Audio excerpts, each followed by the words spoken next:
ఉద్యోగుల డిమాండ్లపై రాష్ట్ర ప్రభుత్వం కొంత స్పందించింది. మొన్న ఒక డిఏ రిలీజ్ చేయడంతో పాటు మెడికల్ బిల్స్ క్లియర్ చేశారు. 2023 నుంచి ఉన్న మెడికల్ బిల్స్ క్లియర్ చేశారు. ఇవాళ ఉద్యోగ సంఘాల నేతలు దాని మీద ప్రెస్ మీట్ పెట్టి మాట్లాడారు. అదే సమయంలో 51% పిఆర్సీని వాళ్ళు డిమాండ్ చేస్తున్నారు. సో మనతో పాటు ఉద్యోగ సంఘాల నేతలు ఉన్నారు. టీఎన్జిఓస్ అధ్యక్షులు జగదీశ్వర్ గారు, అదేవిధంగా టీజీఓస్ తెలంగాణ గెస్టెడ్ ఆఫీసర్స్ అసోసియేషన్ అధ్యక్షులు ఏలూరు శ్రీనివాసరావు గారు ఉన్నారు. వీళ్ళు జాక్ ప్రతినిధులు కూడా, మొత్తం ఎంప్లాయీస్ జాక్ ప్రతినిధులు కూడా. ముందుగా జగదీశ్వర్ గారు, సో ఓకే, మొన్న మీరు ఏదైతే అల్టిమేటం ఇచ్చారో అల్టిమేటంకు ఒక డిఏ వచ్చింది. సరే, ఆ ఒక డిఏకి అయితే అసంతృప్తి ఉంది. మెడికల్ బిల్స్ అయితే క్లియర్ అయ్యాయి. ఎంతవరకు మెడికల్ బిల్స్ క్లియర్ అయినాయి? అన్మ్యూట్ చేసి మాట్లాడండి.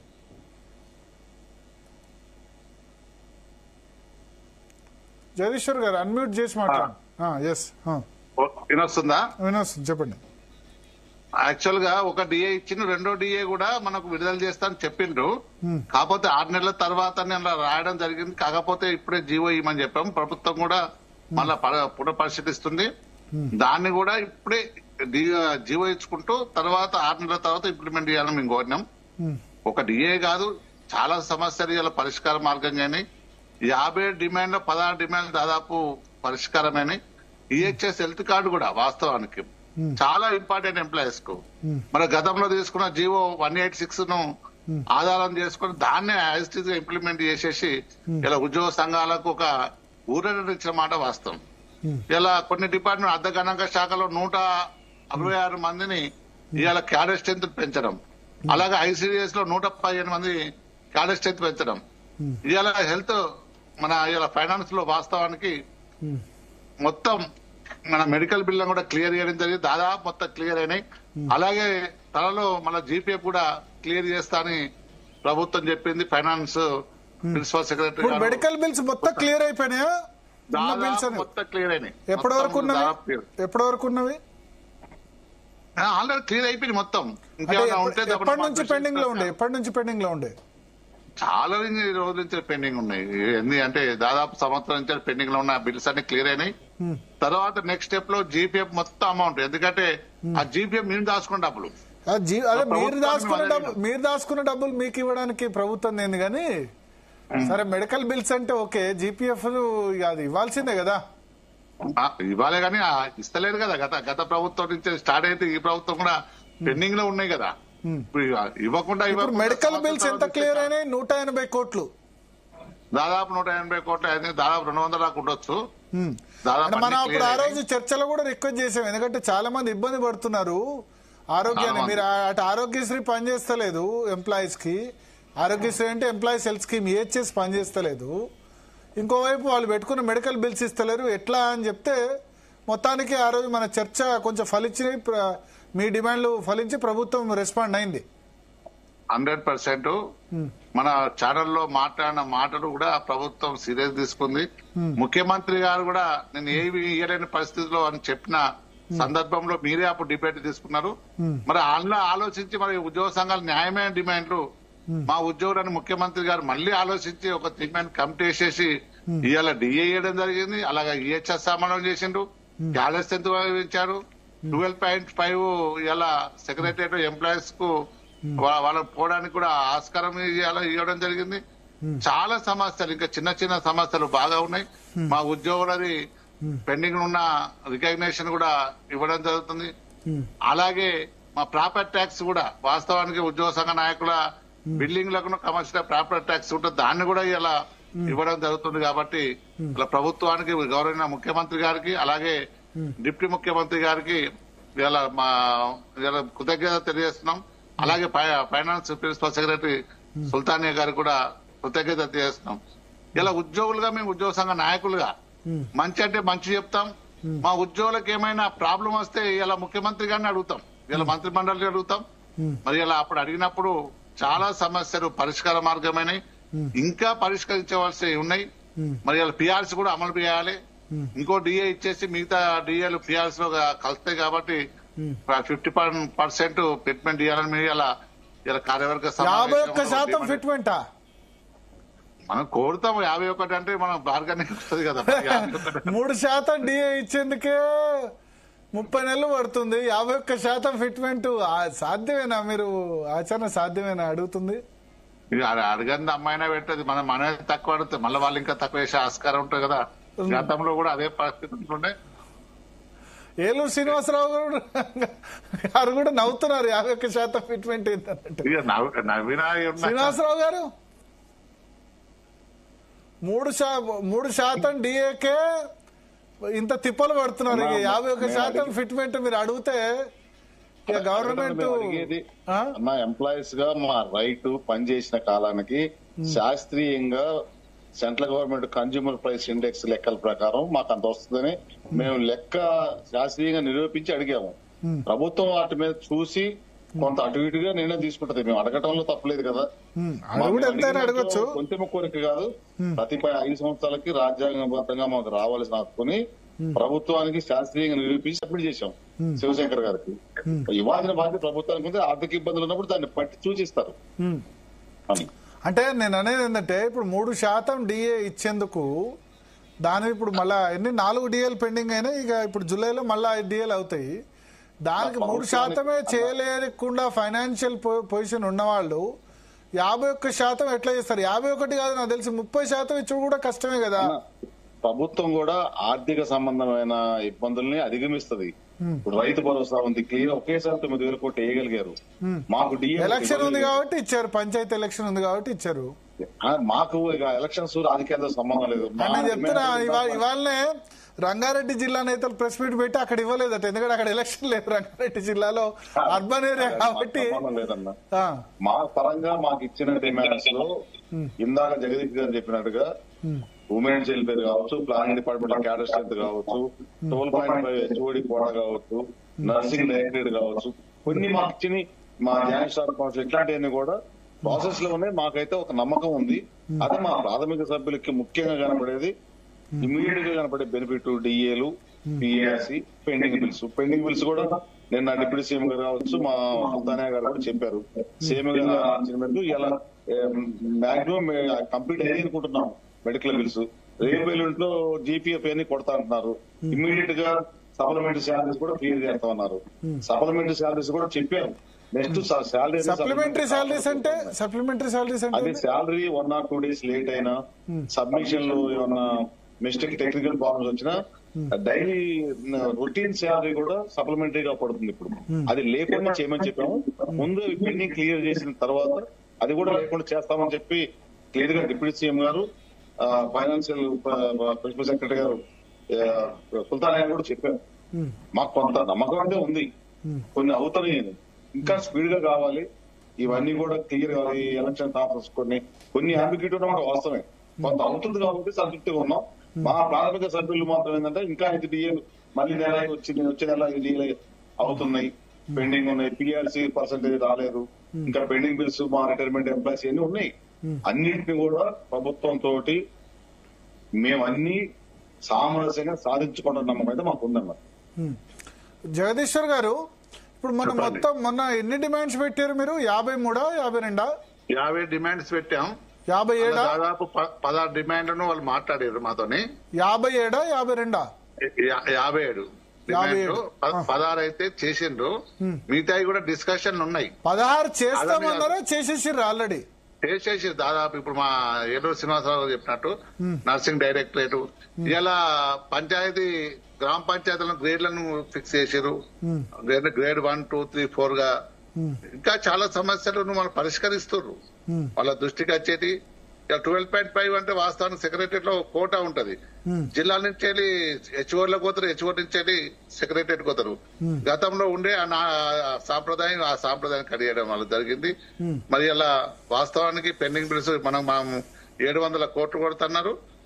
దాదాపు మళ్ళీ 700 తర్వాత ఇంకా పెంచి మనం ఇలా సర్దుబాటు అయిన తర్వాత 700 రిటైర్మెంట్ బిల్స్ నెలకు 700 కోట్లు కొడతామన్నారు. మొత్తం రిటైర్మెంట్స్ అన్ని బిల్స్, మెడికల్ బిల్స్, జీపీఎఫ్ అన్ని అందరి వస్తాయి. వాస్తవానికి జీపీఎఫ్ అయి ఉంటే లోన్ ఉంటుంది. మేము చాలా మంది ఎంప్లాయీస్ లోన్ కూడా తీసుకుంటారు. లోన్ తీసుకుంటే మనకు వాళ్ళు ఇవ్వడం వల్ల మళ్ళీ వాళ్ళు రీపేమెంట్ అవుతుంటది, మళ్ళీ యాడ్ అవుతుంటాయి. అది ప్రభుత్వానికి తెలియజేసినాం. మరి వాస్తవానికి సుల్తానా గారు, సందీప్ కుమార్ సుల్తానా గారు కూడా అది వాస్తవం, అది ఇవ్వాలని చెప్పి చాలా మటుకు పరిష్కార మార్గంగా అయితే అని మేము ఆశిస్తున్నాం. మరి ముఖ్యమంత్రి గారు మాకు చెప్పి మీరు చూసిరు ఆ రోజు మీ కార్యక్రమంలోనే అన్నారు ఘోషణ ఆధారం లేవని చెప్పిన ముఖ్యమంత్రి గారినే ఇలా చేసి, ఎందుకంటే తండ్రి పాత్ర ఉన్నారు వాస్తవానికి ఇప్పించారు, కోసైనా ఇప్పించారు అంతేనా? మా తండ్రిని కోయకుండానే ఇప్పించారు, ముఖ్యమంత్రి కోయకుండానే ఇప్పించేశారు అంతేనా? అంతే. మా ముఖ్యమంత్రి కోసేటట్టు మేము ఎందుకు చేస్తాం? మా ముఖ్యమంత్రి మేము ఎప్పుడో ఒక తండ్రి కొడుకు ఎట్లా చిన్న ఘాటు కూడా పెట్టకుండా ఇప్పించారు. ఘాటు పెట్టలేదు. ఇలా వాళ్ళకు మంచి పేరు వచ్చింది. ఇలా చెప్తున్నా కదా సార్, మెడికల్ బిల్స్ రావడం వల్ల చాలా మంది అలా ఫ్రీ అయిపోయారు. చాలా మంచి పేరు. ఎందుకంటే నేను కూడా అప్పుడు ఆ షోలో రిక్వెస్ట్ చేశాను, మీరు వేరేది సరే పిఆర్సీ అదన్నీ పక్కన పెట్టండి కానీ మెడికల్ బిల్స్ ఒకటి చేయాలా, తర్వాత ఎంప్లాయీస్ కి హెల్త్ స్కీమ్ కూడా ఈహెచ్ఎస్ కూడా వాళ్ళ కంట్రిబ్యూషన్ ఇస్తామంటారు కాబట్టి అది తీసుకొని తొందరగా జల్దీ చేయమని అది కూడా అడిగారు.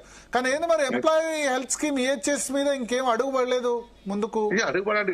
ఇప్పుడు ఆల్రెడీ డిస్కషన్ అయింది. అది జీవో నంబర్ 186 అట్నే యాజ్ గా ఇంప్లిమెంట్ చేస్తానని గ్రేట్. ఎందుకంటే గత ప్రభుత్వం జీవోని అదే అంటే 20 రోజులు అయింది. ఇప్పుడు ఆ ఈహెచ్ఎస్ దాని మీద గవర్నమెంట్ చెప్పి దాని మీద అడుగు ముందుకు పడలేదు. ఎందుకంటే రోజు మెడికల్ ఖర్చులు ఇబ్బంది కదా, ఎన్ని రోజులు లేట్ అయితే అంత ఇబ్బంది కదా. ఈహెచ్ఎస్ మీద ఈ రోజు సిఎస్ గారిని కూడా కలిసాము. సిఎస్ గారు టైం ఇవ్వడం కోసమే కమిటీ వెయిట్ చేస్తుంది. రేపెల్లింట్లో సిఎస్ గారు మీటింగ్ పెడతామని ఈ రోజు చెప్పారు.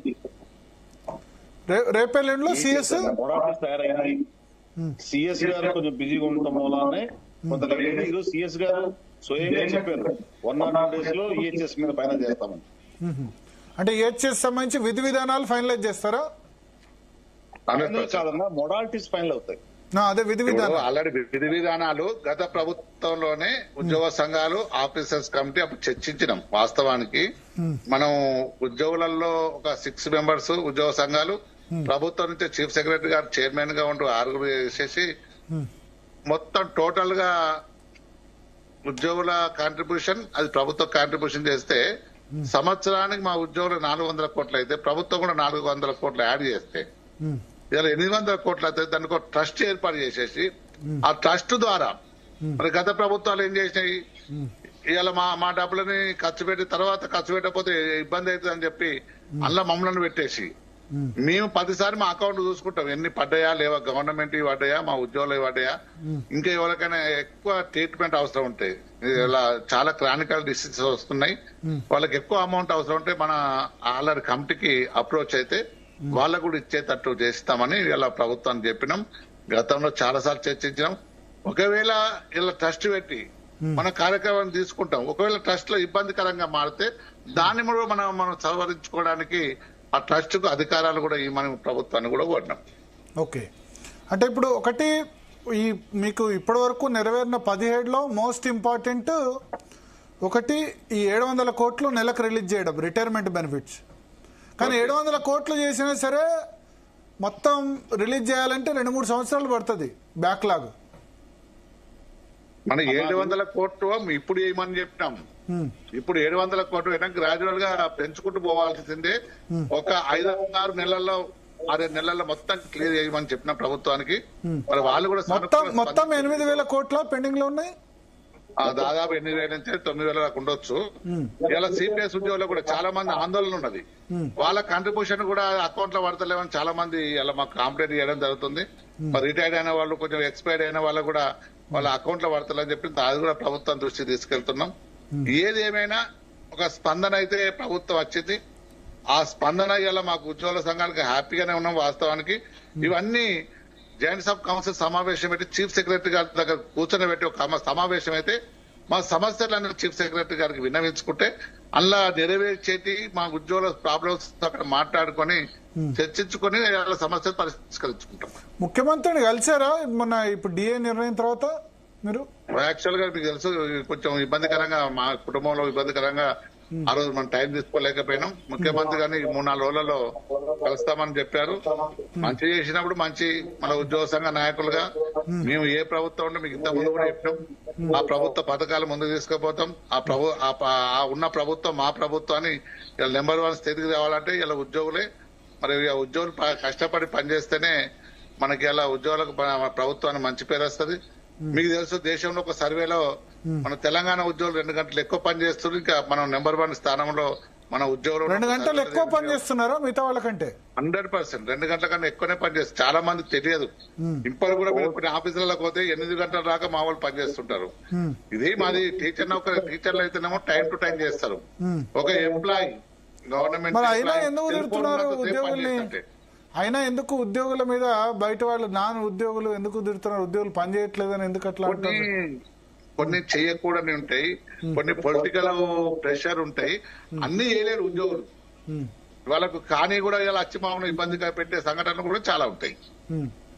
అంటే ఉద్యోగులకు సంబంధించి ఇప్పుడు మీరు ఓవర్ టైం పనిచేస్తూనే కొన్ని ట్రాన్స్పోర్ట్ డిపార్ట్మెంట్ ఉంది, అయిపోయిన తర్వాత చేస్తారంటారు కదా, అటువంటి చోట్ల కాదు కదా.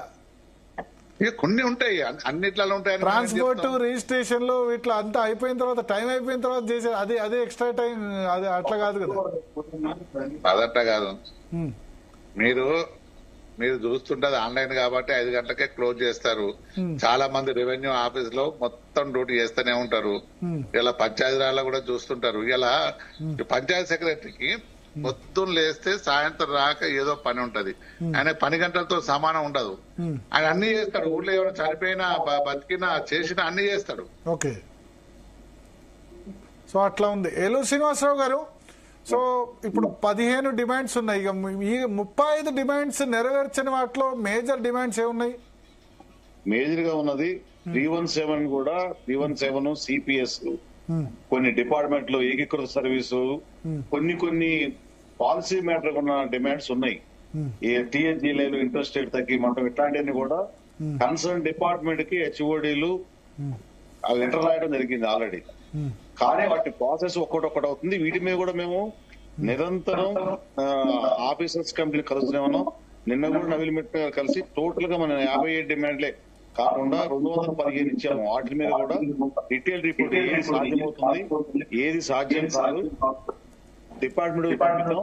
విత్ ఇన్ 1 వీక్ లో దాన్ని మినిట్స్ రూపంలో ఇస్తా అని చెప్పారు. Even services special chief secretary గారు కూడా అవన్నీ తీసుకొని ఈవెన్ డీపీసీ కూడా మీరు చూడండి కొన్ని అవుతున్నాయి. మీరు లైవ్ పెట్టుకున్నట్టున్నారు, అక్కడ మ్యూట్ చేయండి. మీరు దాన్ని రీసౌండ్ వస్తుంది. ఏలూరు శ్రీనివాసరావు గారు, ఇప్పుడు చెప్పండి. మేము దగ్గరే ఉన్నాం కాబట్టి ఆ సౌండ్ వస్తుంది. ఏలూరు గారు చెప్పండి. ఇవన్నీ కూడా అన్ని మూవ్మెంట్ అవుతుంది. మేము ప్రతిదీ కూడా పరిశీలి చేస్తున్నాం. కాకపోతే మా కిందున్న ప్రాథమిక సభ్యులు గాని మా జిల్లా డివిజన్ మండల స్థాయిలో అత్యధికంగా కోరుకునేది మా ఇప్పుడు గతంలో మేము 13.5 లక్షలు అనేది, ఇప్పుడు నిన్న మొన్న తీసుకున్న డేటా ప్రకారం 15 లక్షలు చేరింది మా ఉద్యోగులు. Total data total all employees 15 లక్షల మంది ఉన్నాం. అందరికి కూడా కామన్ డిమాండ్ అనేది 15 అంటే contract, out sourcing, regular all employees community in Telangana. Contract ఎంత మంది ఉంటారు? 1,60,000 మంది ఉన్నారు. 1,60,000. Out sourcing? 60,000. అవుట్ సోర్సింగ్ అంతా మిక్స్ కలిపి ఉన్నారు. మొత్తం డేటా అంతా టోటల్ పెన్షనర్స్ తో అంటే ఇప్పుడు మీరు ఓకే పెన్షనర్స్ 4-5 లక్షల మంది ఉంటారా? 3 lakhs పెన్షనర్స్, 3 lakhs 010 నుంచి 3.5 lakh. ఇప్పుడు గ్రామ పంచాయతీ వర్కర్స్ ఉన్నారు, ఆనరేరియం ఎంప్లాయీస్ ఉన్నారు, ప్రభుత్వ రంగ సంస్థలు వీళ్ళందరూ ప్రభుత్వ total employees community Telangana state government employees 15 lakhs.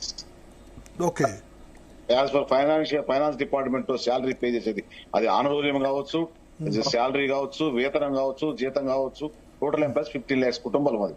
Okay, 50 lakhs కుటుంబాలకి సంబంధించి మేము నిరంతరం కూడా ఈ 57 డిమాండ్లే కాదు అన్ని డిమాండ్ల పైన డిపార్ట్మెంట్ వైజ్ గా రోజు పర్సూ చేస్తున్నాం.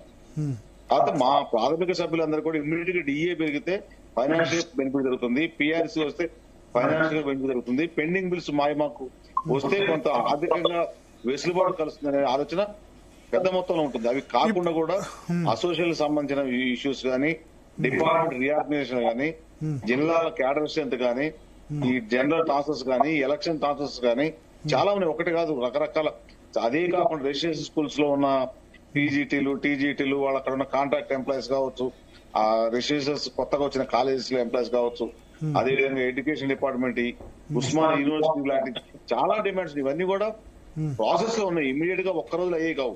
గత 12 సంవత్సరాలుగా ఉన్న పెండింగ్ డిమాండ్స్ ఇవన్నీ, వీటన్నిటిపైన కూడా ప్రతిరోజు ప్రతి డిపార్ట్మెంట్ టచ్ చేస్తున్నాం. మాతో పాటుగా టీచర్స్ అసోసియేషన్ లో ఉన్న మేజర్ సంఘాలు ఉన్నాయి, పిఆర్టీ కావచ్చు, ఈటీపీ, వారు కూడా ఈవెన్ వాళ్ళ ఎమ్మెల్సీలు కూడా ఎవ్రీ డే సెక్రటరేట్ లో తిరుగుతున్నారు. వాటితో పాటుగా మేజర్ డిపార్ట్మెంట్ సంఘాలు, రెవెన్యూ, పంచాయరాజ్ వాళ్ళు అన్ని మేము చూస్తున్నాం. డిపార్ట్మెంట్ అంటే మన చర్చలో ఒకళ్ళు పెట్టారు, ప్రకాష్ అనే వ్యక్తి, భరత్ గారు పోలీస్ పెండింగ్ బిల్స్ గురించి మాట్లాడండి అంటారు. పోలీస్ డిపార్ట్మెంట్ పెద్ద డిపార్ట్మెంట్, టీచర్స్ డిపార్ట్మెంట్ బిల్స్ వచ్చిన ఎందుకు పోలీస్ డిపార్ట్మెంట్ కి స్పెషల్ కేసు కింద ఉంటుంది. వాళ్ళు నిరంతరం ఆల్మోస్ట్ నిలబడే ఉద్యోగం చేస్తారు ప్రతి దగ్గర. వాళ్ళకి టీఏలు గానీ సరెండర్ బిల్స్, టీఏలు చాలా ఉన్నాయట. ప్రకాష్ అనే వ్యక్తి పెట్టారు సరెండర్ బిల్స్. అవును, సరెండర్ బిల్స్ సరెండర్ బిల్స్ గానీ టీఏలు చాలా పెండింగ్ లో ఉన్నాయట. కామెంట్ సెక్షన్ లో పెట్టారు. Police department medical bills already claim చేసినాం. తర్వాత నెక్స్ట్ జీపీఎఫ్ వస్తాయి, తర్వాత సప్లిమెంటరీ సాలరీ బిల్స్ వస్తాయి, తర్వాత అన్ని ఒకటే స్టెప్ బై స్టెప్ ఇవన్నీ ప్రభుత్వాన్ని మేము కోరినాం. వాళ్ళకి కూడా సరెండర్ లీవ్ కూడా సప్లిమెంటరీ సాలరీ బిల్స్ తో కూడా వస్తాయి. 10-20 రోజులు నాకు పట్టవచ్చు అని అనుకుంటున్నాం. ఇప్పుడైతే జీపీఎఫ్ అమౌంట్ కూడా కొట్టాలని చెప్పినాం. తర్వాత supplementary salary bills, earner leave ఇవన్నీ వస్తాయి. కాబట్టి కొంచెం సమయాన్ని పాటిస్తే ప్రభుత్వాన్ని మెప్పించి ఒప్పించి అన్ని సమస్యలు పరిష్కారంగా ఉద్యోగులకు వస్తాయని మేము భరోసా మాకున్నది. ముఖ్యమంత్రి గారు కూడా మీరు చూస్తున్నట్టు, అలాగే డిప్యూటీ సీఎం గారు కూడా, చాలా మంది మంత్రులు కూడా మాతో మాట్లాడుతూ మీ న్యాయమైన డిమాండ్స్ అన్ని చేయాలని మా ప్రభుత్వానికి ఉన్నది. ఇప్పుడు రైతు భరోసా అయితే అయిపోయినది, ఇక మిగతా డబ్బులు కూడా మాకే కొడదామని ప్రభుత్వం కూడా మన ఆశగా మేము చూస్తున్నాం. దాదాపు అన్ని సమస్యలు పరిష్కరిస్తారని మేము అనుకుంటున్నాం. అయితే ఒకటి, మీరు పిఆర్సీ రియలిస్టిక్ గా అడిగితే ప్రభుత్వం ఆలోచించొచ్చేమో. ఇప్పుడు లాస్ట్ పిఆర్సీ 30% ఇచ్చారు, మీరు 51 నుంచి మొదలు పెడితే వాళ్ళు భయపడతారేమో. మేము అప్పుడు కూడా అడిగినప్పుడు అడుగుతాం, ప్రతిసారి మేము అడుగుతాం. అంటే మేము మీకు యాక్చువల్ గా మాకు పద్ధతి ప్రకారం అడుగుతుంటాం. మేము అడగడం వల్ల 51 ఎట్లా ఉండాలని మేము గ్రామటికల్ గా మేము చేసి చూపిస్తాం. ప్రభుత్వ పరిస్థితి బట్టి, అప్పుడున్న పరిస్థితి బట్టి వాళ్ళు ఇస్తుంటారు. అప్పుడు 30% ఇచ్చినప్పుడు కూడా 51 అడిగినామా, 55, 65 అడిగినట్టున్నాం. అంటే ప్రభుత్వం అడుగుతుంటాం, మళ్ళీ తర్వాత బార్గెనింగ్ లో ప్రభుత్వం ఒక అడుగు పైకి వస్తుంది, మేము ఒక అడుగు కింద దిగుతాం. మళ్ళీ అలా ఉద్యోగుల వాస్తవానికి జీతభత్యాలు ఉన్న ధరల బట్టు, అక్కడ పరిస్థితి బట్టి ఇవన్నీ ఉంటాయి. మేము వాటికనే గౌతమ కోరికలు వాటికనే 51% అడిగాం. మేము ఆల్రెడీ ప్రభుత్వానికి చెప్పినాం, ఆ శివశంకర్ కమిటీ గారికి కూడా ఆ రోజు విన్నవించుకున్నాం. గత ప్రభుత్వంలో కూడా ఇంకా కొన్ని జీవోలు పెండింగ్ ఉన్నాయి. వాస్తవానికి అప్పుడు టీఆర్ఎస్ ఇచ్చిన కొన్ని ఇలా అలసనచ్చారే జీవోలు ఇవ్వకుండా పోవడం, చాలా మంది ఉద్యోగుల సమస్యలు ఇంకా పెండింగ్ లో ఉన్నాయి. ఇలా ఎలక్షన్ల ట్రాన్స్ఫర్ల వేణులవి కూడా వాస్తవానికి పోయినాయి. మరి ప్రభుత్వం ఏమందంటే సేమ్ డిస్టిక్ అని చెప్తుండ్రు. మేము కూడా ఎలక్షన్ల పోయినా యాక్సిస్ బొమ్మ ఇవ్వాలని చేరినాం. మరి అది కూడా డిస్కషన్ లో ఉన్నది. ఇలా ఎంపీడీ వాళ్ళది, ఎంఆర్ఓల సమస్యలు, అంటే ప్రభుత్వానికి మాకు ఎప్పుడు ఇలా ఒక్కరోజు ఉండే సమస్య కాదు. ఈ సమస్యలు మళ్ళా సమస్యలు యాడ్ అవుతుంటాయి. నిరంతర ప్రక్రియనే మా సమస్యలు అనేవి రోజు పెరుగుతుంటాయి, తగ్గుతుంటూనే ఉంటాయి. కాబట్టి ప్రభుత్వానికి మాకు ఎప్పుడు అభినవ సంబంధాలు ఉంటాయి. ఇలా ఉద్యోగుల వాస్తవానికి ఇలా ఒక సమస్య పోయినా ఇంకో సమస్య అవుతుంది. ఇలా మీరు మనం మాట్లాడుకున్నప్పుడు ఇలా సస్పెన్షన్ చేసి, నిజంగా సస్పెన్షన్ నాట్ పనిష్మెంట్ అని చాలా మంది ఉద్యోగులను ఇలా ఇబ్బందికరంగా వాళ్ళ పోస్టింగ్ ఇవ్వకుండా ఇబ్బంది చేస్తున్నారు. మరి ప్రభుత్వాన్ని చెప్పినా నేను, మీకు ఒకవేళ సస్పెండ్ చేస్తే 6 months లో రిజిస్టర్ చేయాలి, లేకపోతే 6 months తర్వాత మీరు ఏం చేస్తారు, ఇది మన ఇలా పెండింగ్ ఎంక్వైరీ అని చెప్పేసి పోస్టింగ్ చేయాలి. మరి ఇలా ఏసీబీ ట్రాప్ అయిన 2 సంవత్సరాల తర్వాత ఇవ్వాలని ఒక జీవోలు ఉన్నాయి. కానీ అటువంటి జీవోలను మన తుంగలో దిక్కి ఇలా వాస్తవానికి మరి ఇలా వాళ్ళు ఇబ్బందికరంగా చేస్తున్న మాట వాస్తవం. మరి ప్రభుత్వాన్ని కోరుతున్నాం, మీరు న్యాయంగా జీవో ప్రకారం మేము పనిష్మెంట్ ఇవ్వమని చెప్తున్నాం. తప్పు చేసిన ఉద్యోగి పనిష్మెంట్ ఇవ్వమంటున్నాం. కానీ మీరు కనీసం ఎంక్వైరీ చేయకుండానే ఇలా వాళ్ళ ఇంట్లో కూర్చొని నేను ఇప్పుడే పనిష్మెంట్ ఇస్తున్నట్టు నేను భావిస్తున్నా. మరి ప్రభుత్వ ఉద్యోగులకు ఏసీబీలు ఉన్నాయి, పనిష్మెంట్ ఉన్నాయి. మరి మిగతా వాళ్ళకి ఇక్కడ క్రమశిక్షణగా లేవు కదా. మేము ప్రభుత్వాన్ని కోరుతున్నాం, మేము తప్పు చేస్తే మీరు పనిష్మెంట్ చేయండి. అని మేము ప్రభుత్వాన్ని కోరుతూ వాళ్ళకు కూడా వెంటనే వాళ్ళ సస్పెండ్ అయిన రిజిస్టర్ చేయమని ప్రభుత్వాన్ని కోరుతున్నాం. అయితే డెత్ బెనిఫిట్స్ కూడా పెండింగ్ లో ఉన్నాయి అంటున్నారు. తర్వాత ఇంకొకళ్ళు అంటారు మరి రైతు భరోసా 9 రోజుల్లో ఇచ్చినట్టు పెండింగ్ డిఏలు పెండింగ్ బిల్లులు ఎందుకు ఇవ్వలేరు అట్లా ఇట్లా క్వశ్చన్ చేస్తున్నారు. రైతు భరోసా అంటే కొన్ని భరత గారు, రైతు భరోసా ఒక స్కీము. మాది బిల్స్ లో కూడా మెడికల్ ది ఒక బిల్లు అయిపోయింది. రేపు జగదీష్ గారు చెప్పినట్టు జీపీఎఫ్ పార్ట్ ఫైనల్ గానీ లోన్స్ గానీ కంప్లీట్ అవుతాయి 2 days లో. నెక్స్ట్ సప్లిమెంటరీ శాలరీస్, తదుపరి పెన్షనర్స్ బెనిఫిట్ కమిటేషన్ గానీ గ్రాట్యుటీ గానీ, తర్వాత మనం ఇందాక మన పోలీస్ సోదరులు అడిగినట్టుగా వాళ్ళకి ఎక్కువ ఉంటాయి టీఏ బిల్స్ గానీ టీటీఏ బిల్స్ కానీ సరెండర్ లీవ్స్ వాళ్ళు ఎక్కువ ఉంటాయి. జనరల్ గా వాళ్ళకి ఏంటంటే వాళ్ళకి వేరే ఉండదు, వాళ్ళు ఫుల్ టైమ్ లీవ్ లేకుండా పనిచేస్తారు. మా బిల్స్ మిగతా నెంబర్ 2 పోలీసులే కదా ఆఫ్టర్ టీచర్స్ హైయెస్ట్ మెంబర్స్ అని కూడా కాదు, వాళ్ళ వర్క్ పీరియడ్ కూడా వితౌట్ లీవ్స్ పనిచేస్తారు. వాళ్ళకు ఉండే ఫెసిలిటీ అది ఒకటే, సరెండర్ లీవ్ లేకుంటే టీటీఏనో టీఏనో అది అడిషనల్ గా ఇచ్చేది వాళ్ళకి ఒకటే. కాబట్టి వాళ్ళు దాని మీద ఎక్కువ డిపెండ్ అయ్యి స్కూల్ పిల్లల ఫీజులు కూడా కట్టడం కోసం వాటి కోసం చూస్తారు. అది కూడా మేము ప్రయారిటీలో ఇచ్చాము. నెక్స్ట్ మంత్ లో వచ్చే దాంట్లో ప్రయారిటీ లిస్ట్ అది పెట్టాము మేము, అది కూడా కావాలని. ఒక ఉద్యోగి ఎవరో ఫోన్ లో మాట్లాడాలనుకుంటున్నారు, రాజేష్ గారు జనగాం నుంచి. రాజేష్ గారు చెప్పండి sir. Good evening sir. Good evening, చెప్పండి సార్. ముఖ్యంగా ఏం లేదు సార్, మనకు రీసెంట్ గా క్యాబినెట్ మీటింగ్ లో హెల్త్ కార్డు సంబంధించింది అప్రూవ్ అయింది సార్. కానీ దానికి సంబంధించిన జీవో లాంటిది రాలేదు. కొద్దిగా దాని మీద పడితే అది చాలా ఇంపార్టెంట్ సార్. ఎందుకంటే హెల్త్ విషయంలో చాలా ఇబ్బందిగా పడుతున్నాము. అంటే మాకు రియంబర్స్మెంట్ రాక, అమౌంట్ 10 lakhs అయినా కూడా 1 lakh రావడం ఇట్లా ఉంది సార్. ఒకటి దీని మీద కాన్సన్ట్రేషన్ చేస్తే కొద్దిగా మా ఉద్యోగ సంఘాలు చాలా చేశాయి ఇంతకుముందే. కాకపోతే దీని మీద కొద్దిగా కాన్సన్ట్రేషన్ తొందరగా వచ్చేది చూస్తే బాగుంటుందని అనిపోయాను సార్. అదే దాని గురించి సిఎస్ ను కలుస్తారని అన్నారు జగదీశ్వర్ గారు. ఆల్రెడీ కలిసాము, రాజేష్ అన్న ఆల్రెడీ కలిసాము. ఈ రోజు సిఎస్ గారు హెల్త్ సెక్రటరీ గారిని నిన్న జేఏసీ నుంచే జగదీష్ అన్న నేను పోయి కలిస్తే హెల్త్ సెక్రటరీ గారు ఏం చెప్పారంటే సిఎస్ గారు టైం ఇస్తానని చెప్తే ఈ రోజు నేను జగదీష్ అన్న వాళ్ళు మీటింగ్ లో ఉన్నప్పటికీ నేను పర్సనల్ పోయి సిఎస్ గారిని కలిశాను. టుమారో డే ఆఫ్టర్ టుమారో నేను మీటింగ్ కి కన్వీన్ చేయడానికి ఇమీడియట్ గా పిఎస్ గారికి చెప్పారు హెల్త్ కార్డ్స్ మీద. హెల్త్ కార్డ్స్ కూడా మనం అనుకున్నట్టుగా ఇమీడియట్ గా వచ్చేది కాదు, దాని మోడాలిటీస్ తయారు కావాలి, కొద్దిగా టైం టేకింగ్. 2-3 months లో అది ఫైనల్ అవుతుంది, అది ప్రాసెస్ లో ఉంది ఫైల్. ఓకే ఓకే, అంటే మీ ఉద్దేశంలో ఇప్పుడు ఏలూరు శ్రీనివాసరావు గారు ఇప్పుడు ఎన్ని రోజులు ఇది మెటీరియలైజ్ అవ్వడానికి పడుతుంది హెల్త్ కార్డ్ సంబంధించి? మేము అనుకోవటం అది ఎందుకంటే ప్రతి రోజు ముఖ్యమే కదా, రోజుకు చాలా మంది ఉద్యోగులు ప్రాణాలు కోల్పోతున్నారు, హాస్పిటలైజ్ అవుతున్నారు. ప్రైవేట్ హాస్పిటల్స్ కి లక్షల రూపాయలు కట్టాల్సి వస్తుంది EHS లేకుండా. అవునన్నా, మాకు ప్రయారిటీ ఐటమ్స్ లో పెండింగ్ బిల్స్ తర్వాత మేము పెట్టుకుంది హెల్త్ ఈహెచ్ఎస్ దాంట్లో టోటల్ గా గత ప్రభుత్వం ఇచ్చిన జీవో అది ఇంప్లిమెంట్ కాకుండా అట్లనే ఉన్నది. దాంతో పాటుగా హాస్పిటల్ ఛార్జెస్ కూడా మనం అనుకున్నట్టుగా ఇందాక జగదీష్ అని చెప్పాడు 400 crores కాంట్రిబ్యూషన్ అని. ఈహెచ్ఎస్ స్కీమ్ వస్తే అది డబుల్ ట్రిబుల్ అయ్యే అవకాశం కూడా ఉంది. మన ఎంప్లాయీస్ గానీ మన ఏది జేఏసీ కూడా మనం ఎంతైనా ప్రీమియం ఇస్తాము, ఏది 1 శాలరీలో % గానీ లేదు క్యాష్ గా 1000-2000 అని కూడా మేము రెడీ అయ్యే. కానీ సేమ్ అమౌంట్ గవర్నమెంట్ కూడా ఇవ్వాలి. దానికి మోడాలిటీస్ తయారు చేస్తూ దాన్ని MOU గవర్నమెంట్ చేసుకోవాలి తప్ప మనకు సంబంధం లేకుండా అది ఇన్సూరెన్స్ కంపెనీ బ్యాంక్ అనేది అన్ని చాలా మోడాలిటీస్ ఉన్నాయి. ఈజీగా ఇమ్మీడియట్ గా కాదు కానీ చాలా స్పీడ్ గా కావాలి. మా first priority item pending bills తర్వాత EHS, దాని మీదనే పూర్తిగా ఉంటాం. EHS first priority. అంటే ఒక డెడ్ లైన్ ఒక 2-3 నెలల లోపు, ఎందుకంటే ఇప్పుడు 2-3 months అనుకుంటున్నాం, 2-3 నెలల లోపల ఇది ఇంప్లిమెంటేషన్ వస్తుంది. ఇంప్లిమెంటేషన్ రాకపోవచ్చు, మోడాలిటీస్ ఫైనల్ అవుతాయి. మాక్సిమం 6 months లోపు మేము అనుకునేది ఎంత పాజిటివ్. ఎందుకంటే వాళ్ళు ఇప్పుడు మొన్న మీరు ఈ EHS గురించి మాట్లాడినప్పుడు హరీష్ రావు ఏం ట్వీట్ చేశారంటే మీరు 2023లో ఇచ్చాం దీన్ని జీవో, మళ్ళా కొత్తగా ఇచ్చేది ఏంది EHS గురించి, అప్పుడే ఇచ్చాం కదా అని అన్నారు ఆయన. జీవో 2015లో భరత్ గారు ఇచ్చేది అంటే మనం కార్పొరేట్ హాస్పిటల్ మాట్లాడాలి, ప్యాకేజీలు మాట్లాడాలి, మా కార్డ్స్ మళ్ళీ ఒక కార్డ్ క్రియేషన్ చేయాలి, ఇవన్నీ ప్రాసెస్ ఉంటాయి. అప్పుడు ఇచ్చిన మన వాస్తవే 186 జీవో ఇచ్చారు అప్పుడు ప్రభుత్వం ఉన్నప్పుడు. ఆ చర్చల్లో కూడా మేము ఉన్నాం.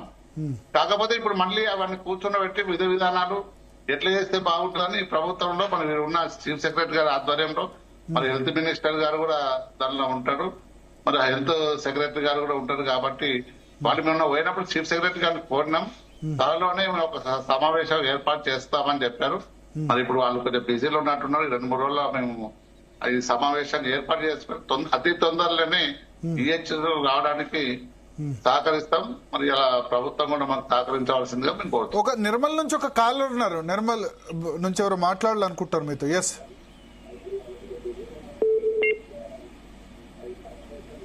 ఎస్ మాట్లాడండి. రత్న గారు మాట్లాడండి.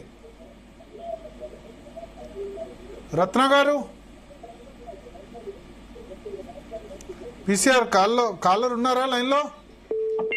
మాట్లాడండి రత్న గారు. Sir good evening sir. Good evening చెప్పండి. నేను నిర్మల్ జిల్లా సార్, సమగ్ర శిక్ష ఉద్యోగం సార్. మేము యా విద్యాశాఖలో పనిచేస్తున్నాం సార్. గత 18 సంవత్సరాల నుంచి చేస్తున్నాం సార్ మేము. ఓకే అవును సార్. యా చెప్పండి. మీరు టీవీ చూస్తూ మాట్లాడద్దు, డైరెక్ట్ గా ఫోన్ లో మాట్లాడండి. చెప్పండి రత్న గారు, మీరు టీవీ చూస్తూ మాట్లాడద్దు, డైరెక్ట్ గా ఫోన్ లో మీరు అడగండి.